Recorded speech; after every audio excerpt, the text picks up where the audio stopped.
Hello and good evening. Tonight we are going really large on vision boards and visualization. If you're new here, I'm Nichola McLeod. I'm a coach, mentor, and team builder, and I love supporting people to reach their full potential. I've got over 25 years' experience in business as a senior executive in the corporate world and also as a self-employed entrepreneur. So, okay, let's be honest for a little moment here, okay? Who's ever made a vision board, stuck it on the wall, and then kind of totally forgotten it exists and never gone back to it? I know I've done it. I'm not the hugest fan of vision boards, which is why I think this topic is fascinating to actually look into thinking, how can I actually add some value here? And here's a truth that I discovered. It's not necessarily that vision boards don't work. Often it's because we've not been taught how to make them actually mean something. Most people are kind of using vision tools like arts and crafts, cutting things out of magazines and sticking them down. This evening, we're going to treat them like what they can actually be, which is simply high performing operating system for our brains. Okay. Now, your brain is an architect. This session is not going to be about fluff or manifestation, fairy dust, or anything like that. It's going to be about architecture. In fact, it's going to be about vision architecture. This is a layered system that I'm going to teach you to train your mind to see, feel, and move towards your future on purpose rather than that arts and crafts session.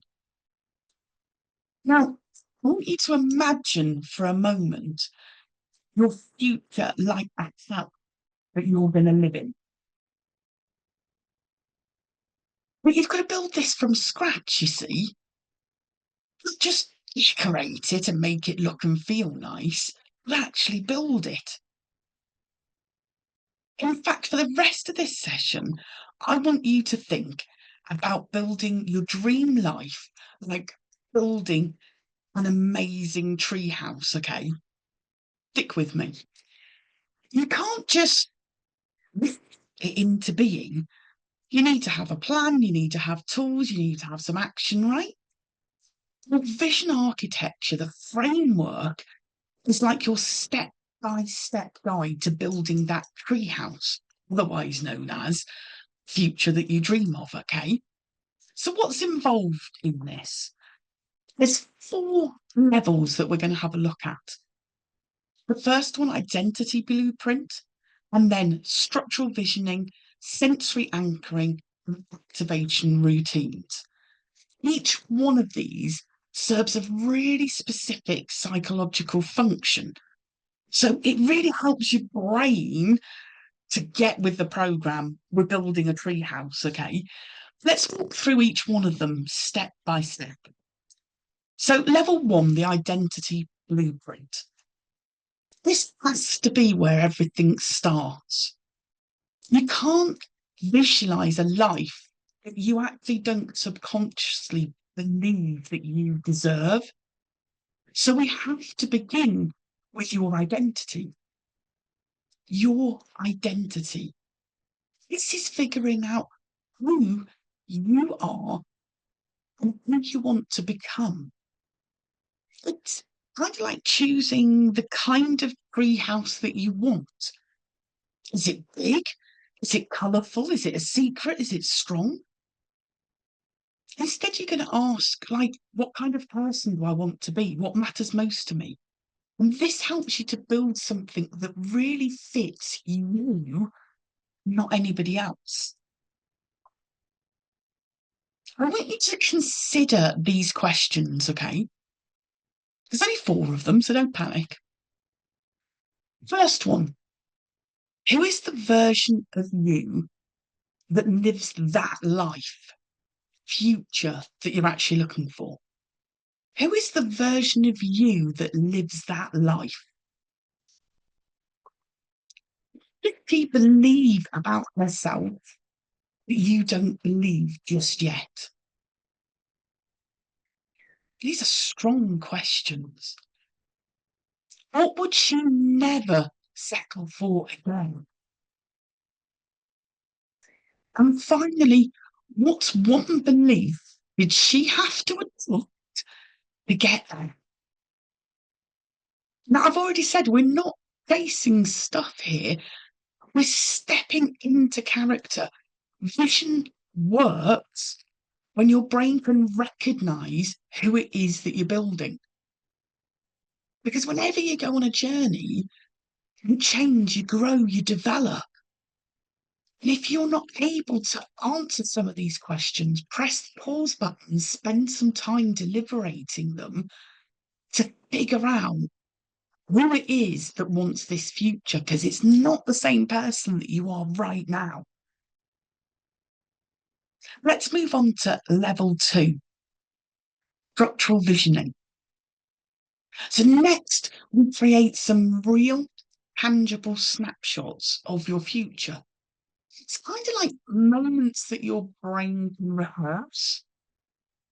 This is making a really clear plan of what you want this dream to look like. It's like drawing a picture of your treehouse with windows and stairs and a trapdoor. You make sure it's not just an idea, something real that you can picture. I mean, I'm not trying to imagine winning the lottery here. I want you to picture this for a moment. You're sitting at your laptop, okay?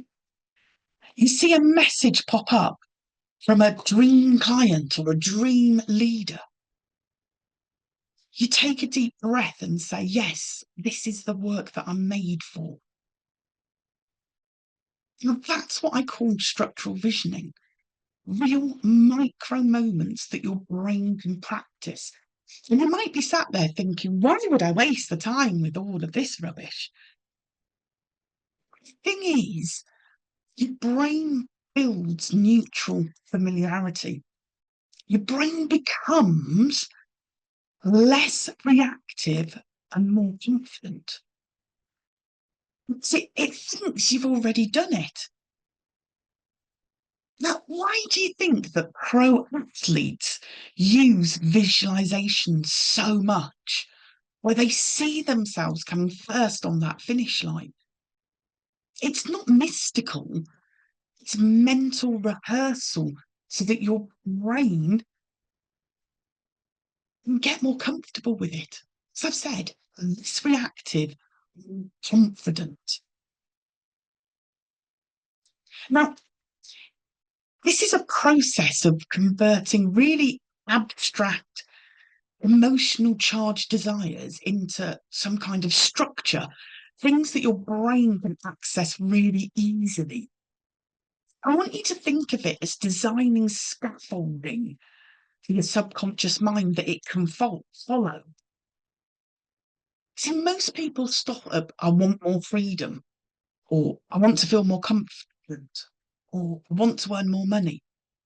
What structural visioning actually does is it builds a mental map and the sensory code that helps your brain to rehearse, anticipate, and move towards that vision like it's already real. Now, there are 4 pillars of structural visualization.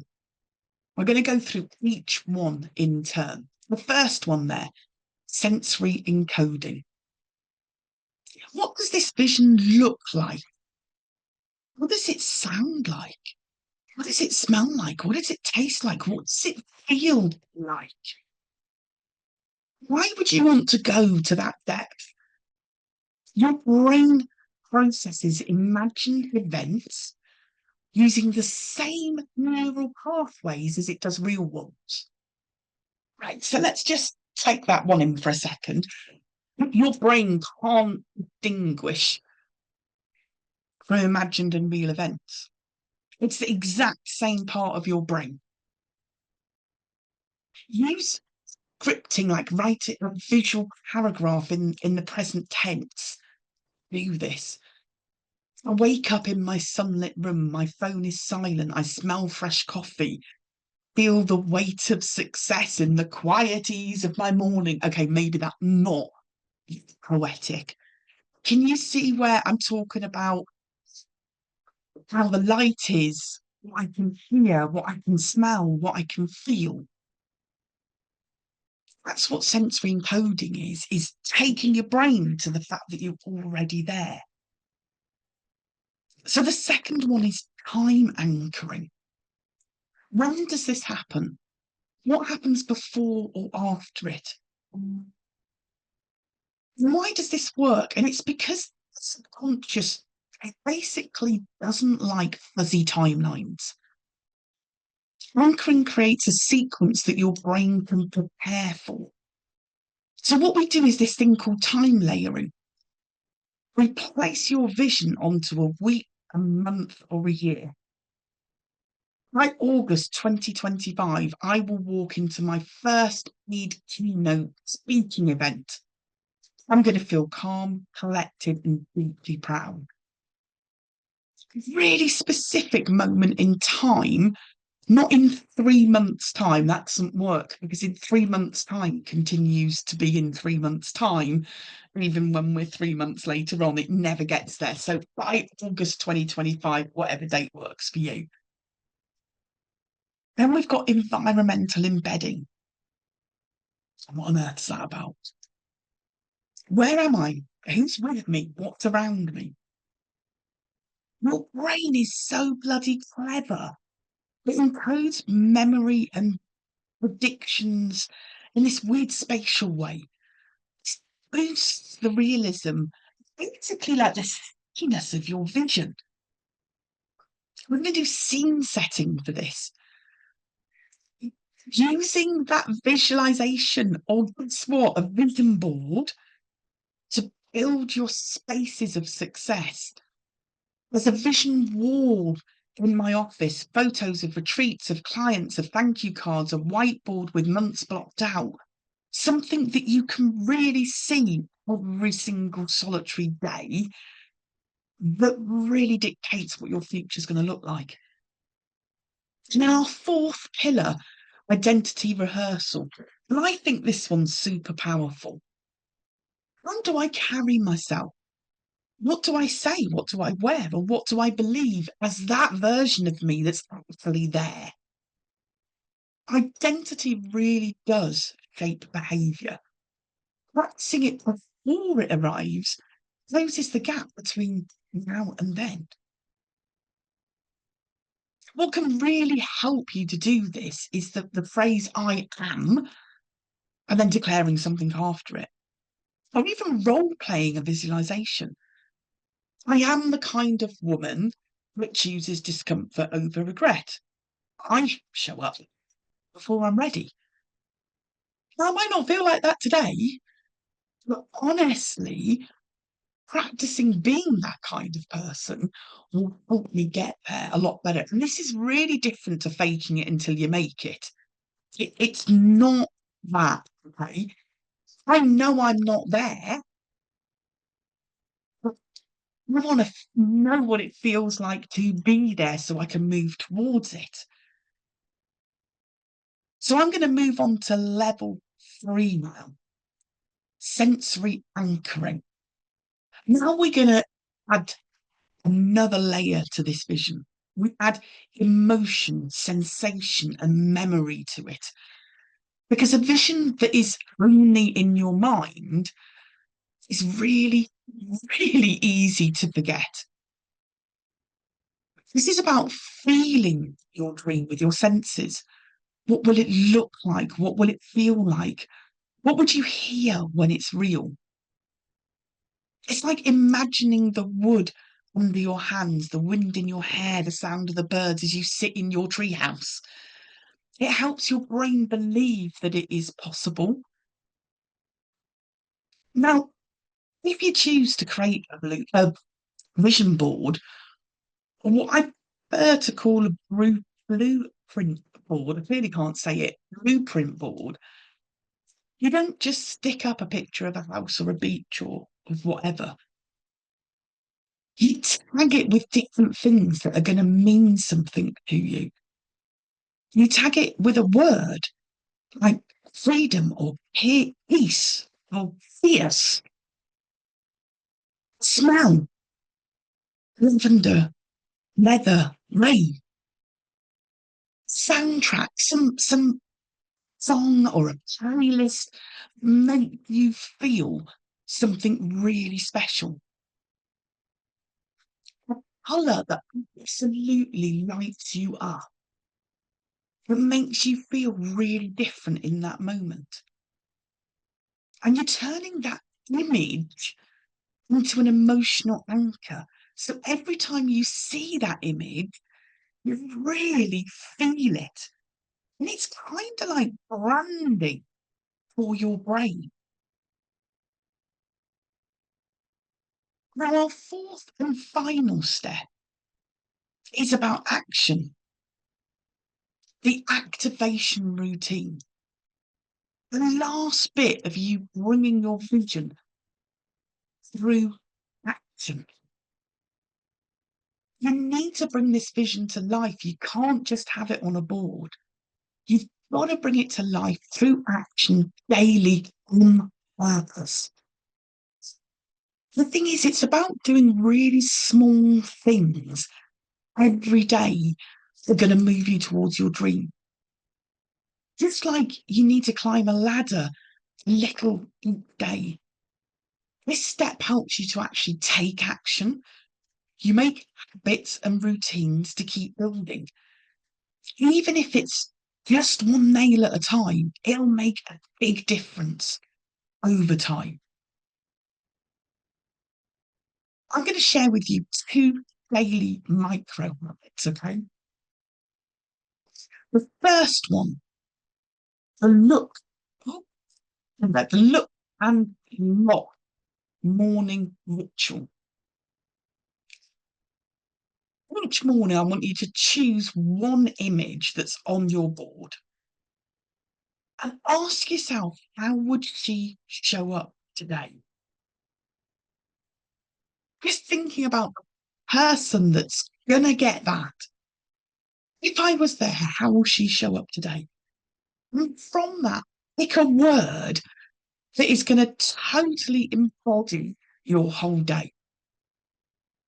Remember, we're looking at small steps that are going to make you take action, going to create a habit, going to get some momentum going. Our second one, other end of the day, playback loop evening ritual.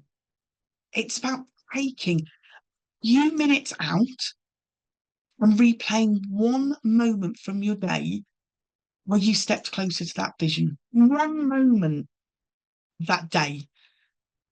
We're not going to critique the whole day. This is not a chance to beat ourselves up about what didn't work. It's picking one moment from the day where you stepped close to that vision. And then you're going to visualize how you're going to do that again tomorrow with real intent. Small step that we're building up on. And these two rituals act like mental highlighters. They train your brain to seek, expect, and even create more alignment to where it is that you want to go.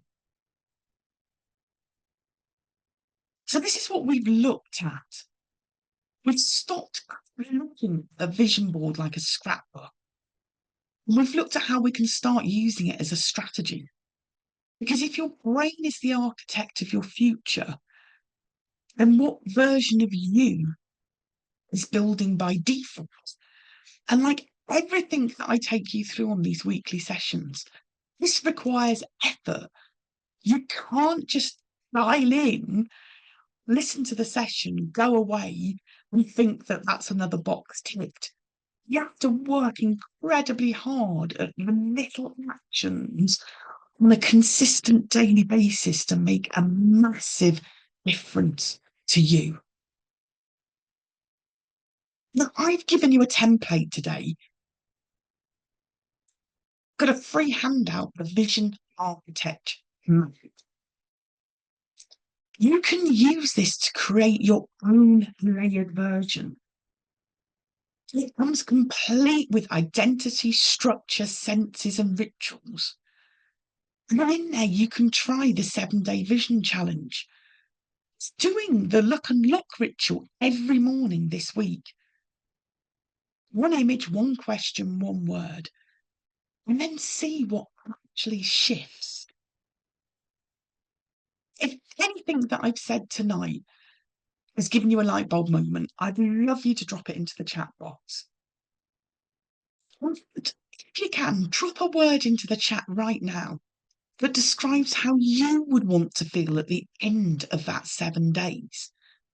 Because that's your design starting.